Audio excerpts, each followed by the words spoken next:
Hello guys, bali dito tayo sa aking munting kusina guys. Bali sa Buddy's Corner guys, may iba-iba tayong ingredients guys na iluluto guys. Bali ngayon, ang topic natin guys ay bali magluto tayo ng lumpiang gulay with konting ground pork guys. Bali may konti tayong binili akong dito guys.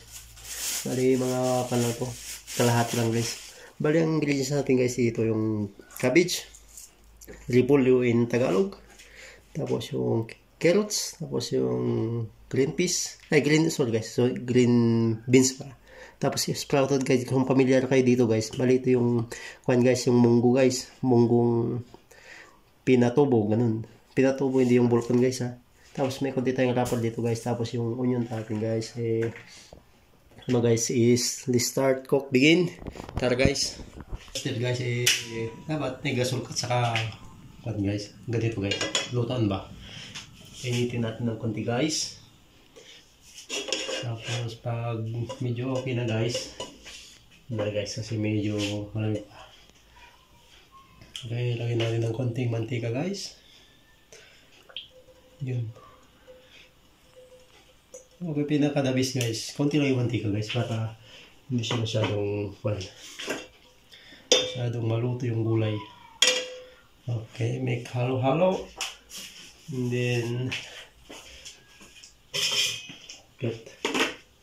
then sibuyas guys, let's put sibuyas. Okay,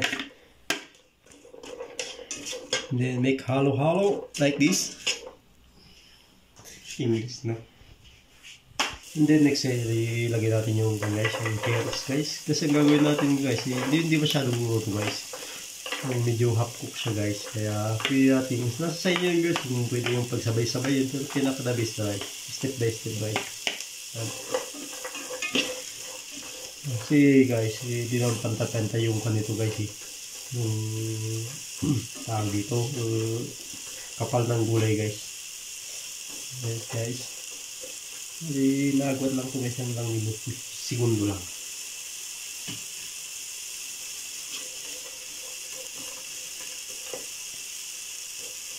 Then next guys, ito yung green beans.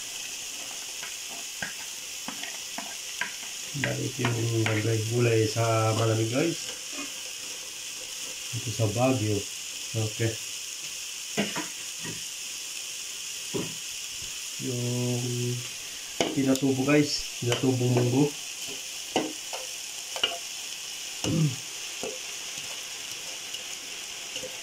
Pala guys, pag bumibili kayo sa market ng ganito guys, make sure na wala siyang itim-itim guys. Kasi yung ibig sabihin nung pag may itim-itim na, ibig sabihin mga isang linggo na yun. Isang linggo nakapan. Tignan nyo na lang. Kasi mapait yun guys pag may itim-itim. And then guys, yes. Third step guys, I put the cabbage guys. Okay. Hindi siya nakay guys kasi yung kasikola ay yung lutuan ko masyadong maliit.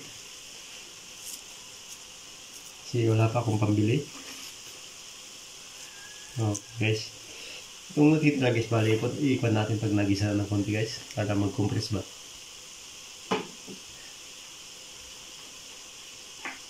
Kasi okay, lagyan natin ng konting paminta guys.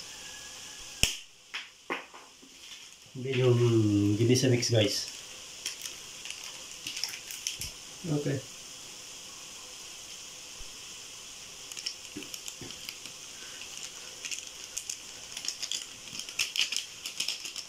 Okay. Then guys, pag ganito guys, pinakadabis guys yung guys, pag lumpiang gulay guys, pinakadabis, huwag nyo lutuin na masyado, medyo half guys. Pero sa inyo yun guys, kung gusto nyo lang luto, discard nyo na yun kasi kayo naman yung kakain, di ba? Pero para sa akin lang, yung nalalaman kong pinakadabis, ganito guys, medyo half ko, kasi pipilitan nyo pa to eh.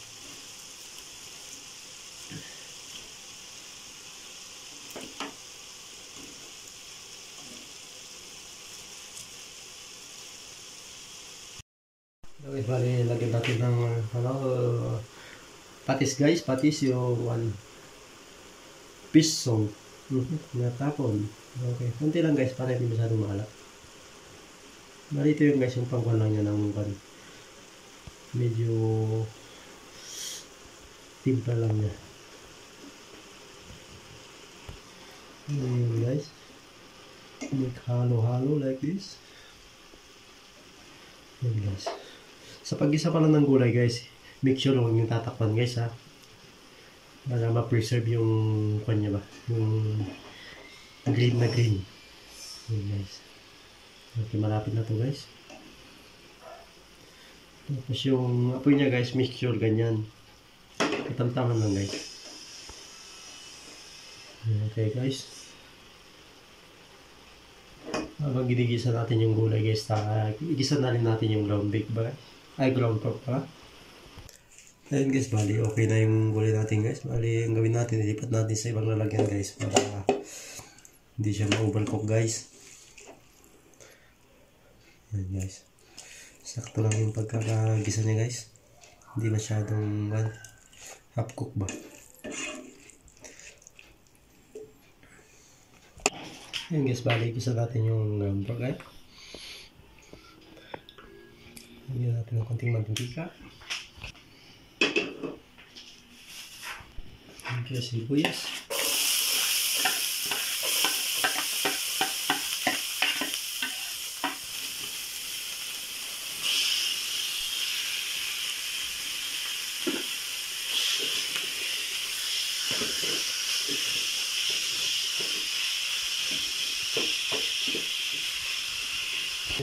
Hindi natin yung paminta guys. Okay. Okay, pa tayo ng asin. Yun guys.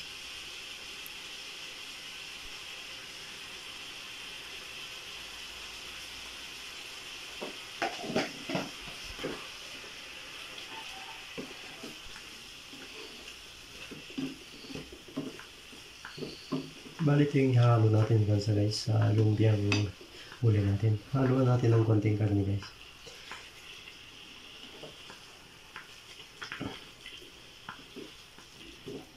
Okay.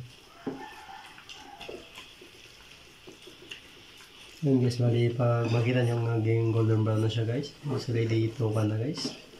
Ready to hango-hango in the kasero ay in the kawali. Yan guys. Okay, hindi tayo ng mga 5 minutes guys. Okay guys, haluin natin guys. Malapit na ito guys. May kailangan tayo ng 5 minutes guys. Yan. Ayun guys, patayin na natin. Okay na to guys. Let's wrap na guys. Okay. Talaga. Okay. Ito na guys, yung finished product natin guys. Bali yung mga ilarap na natin guys. Yan guys, bali ilarap na natin guys.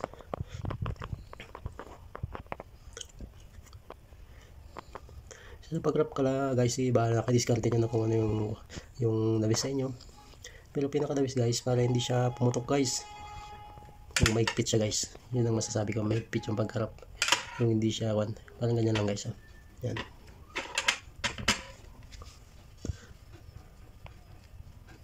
Yan guys. Okay.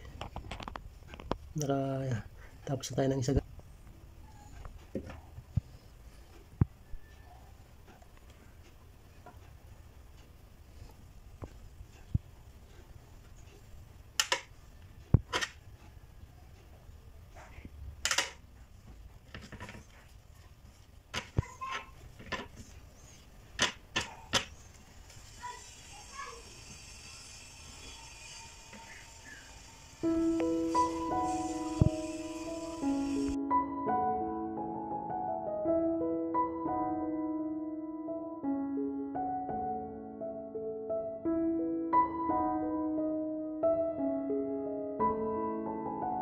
Hello guys, bali ito na yung ating narap guys.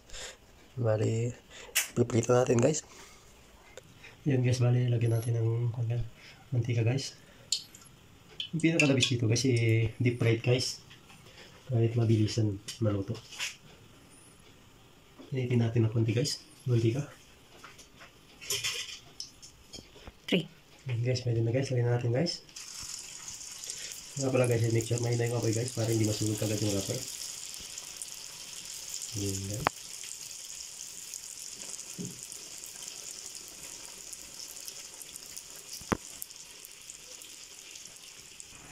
Guys, sabay lang to guys. Balik rin natin guys. Medyo ano siya, parang hindi masunog.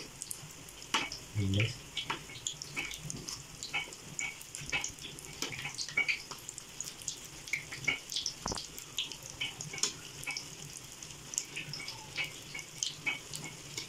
Guys, ang bagay diba? Ayun guys, mabit natin hanguin guys. Pinakadabis na guys para ma-remove yung mantika niya. Ilagay natin dito. Yan.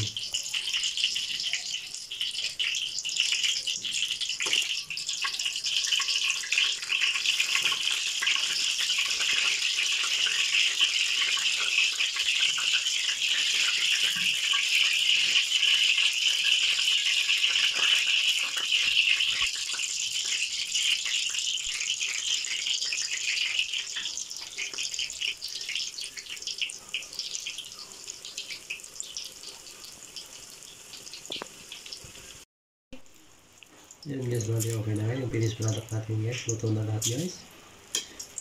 So, ready to serve na guys.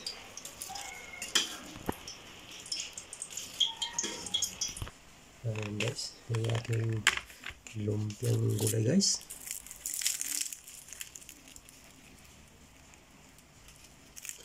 Tamang-tama sa ating soka guys. Kabalit yung sauce niya guys.